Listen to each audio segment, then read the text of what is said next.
Okay, in this section, I will walk you through a 5-step process to build and organize your donor portfolio, regardless of what stage of it is. So it won't require too much data, and hopefully you can follow along. I strongly encourage you to look at your own database or whatever tools you're using at work and follow along each step so that you can take advantage of being able to do this with your own donors and portfolio.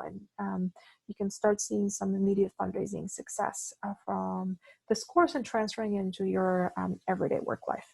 So how this process will work is we will look at a few steps in the process. And the first step of them all is to identify all the donors that you have available to you. So how that usually works is download a list of all the donors you have access to, whether it's a signed list for you, previous year donors, an Excel spreadsheet, just names on a page. As long as you have some information about them, we can make this work. So it does not have to be fancy, does not have to be extensive. You do not need a lot of data for this exercise. You just need some names, hopefully some giving history as well. So aim for a list of 200 to 300 names. And if you don't have access to that many, work with what you have, and then we'll identify the gap and deploy other strategies that we discussed around building your portfolio so that you can start filling in the gaps with more names. So once you have this list of 200 or 300 names, what you want to do is prioritize your donors. So sort the list by last gift from largest to smallest, or by total giving to your organization, and only sort of work with gifts in the last 5 years. If you do not have any giving data, that's okay. You can sort the list by another indicator of capacity. For example, you can use postal code and identify 2 or 3 or 4 postal codes that have the highest household income indicator, and then work with that. So work with what you have and don't worry too much about all the information that you might be missing. But giving history and previous gift might be a good start.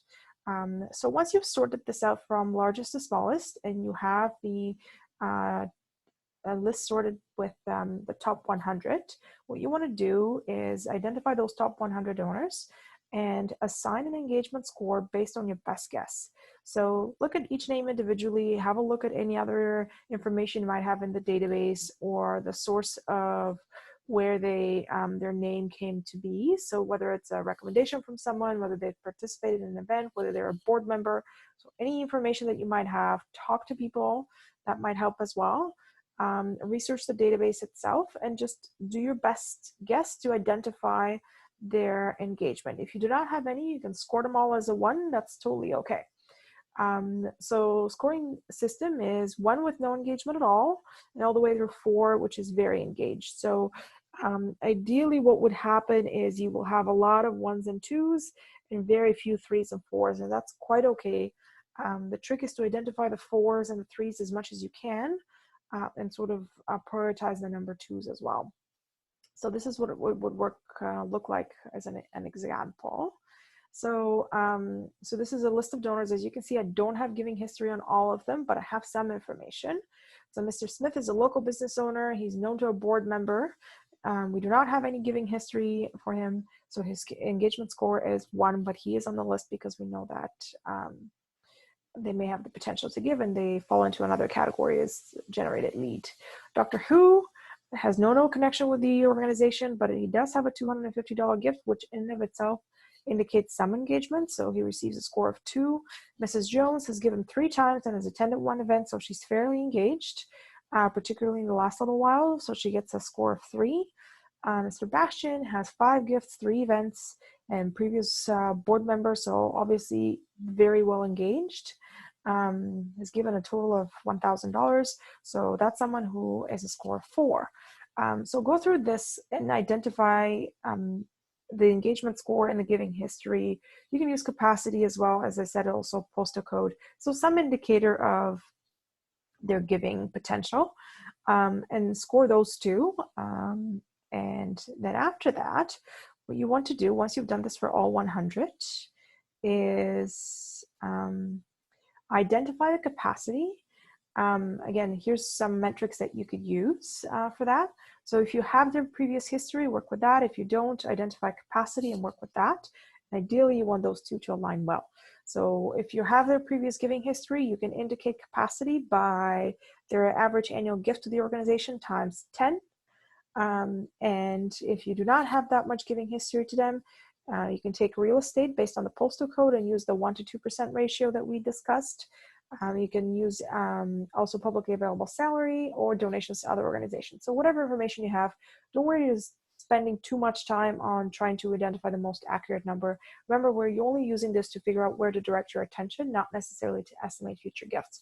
So work with what you have and don't dwell on what you don't. So once you've identified their engagement, and you've scored them on a scale of 1 to 4, then you have some indication of their capacity. What you want to do is put all of that into play with, and it's quite easy. You can color code it if you wanted to. There's many different ways that you could do this, but you want to identify the top 20 that are scoring with the highest capacity to give and the highest engagement donors.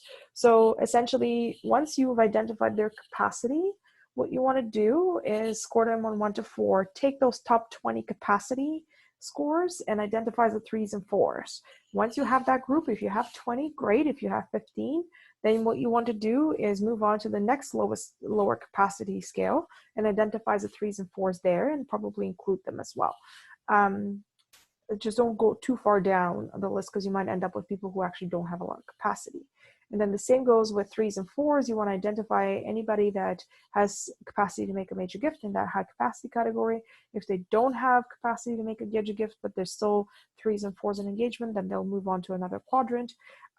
So organize yourself there so that you really can see where the majority of your donors are and identify those top 20 you want to focus on to start.